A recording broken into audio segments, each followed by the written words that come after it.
তো hey guys, আসসালামু আলাইকুম। তোমরা সব কেমন আছো? আশা করি সবাই ভালো আছো। তো আজকে আর একটা অনেকদিন পর ভিডিও বানালাম আমরা। আমাদের একটা অর্ডার এসেছে মাছের। তো এমনিতেই ভিডিও কোনোদিন আপলোড করি না আর কি ইউটিউব চ্যানেলে, এই শর্ট ভিডিওগুলোই আপলোড করি। তো ভিডিওটাও মনে করলাম ভালো লাগবে বলে আপলোড করা। তো তোমরা ভিডিওটা দেখো, কত সুন্দর লাগছে। এমনিতেই তো কোনোদিন ভিডিও আপলোড করাই হয় না, অনেক দিন হয়ে গেছে অলরেডি। তো দেখো এখানে কত মাছ আছে, সেই মাছগুলো অর্ডার আসছে। তো আমার বন্ধু মাছ কাটছে।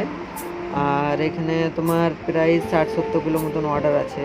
তো এটা আমার বন্ধু, ও মাছ কেটে দেখাচ্ছে আর কি যে কীরকম পিস লাগবে না লাগবে। তো এখানে দেখো অনেকটাই মাছ আছে। তো গাইস, এমনিতেই আর কিছু বলার নাই। ভিডিওটা যদি ভালো লাগলে তোমাদেরকে সবাইকে যদি ভালো লাগে আর কি, তো চ্যানেলটাকে সাবস্ক্রাইব করে দিও। আর ভালো লাগলে কমেন্ট করে জানাইও তোমাদের মতামত কেমন।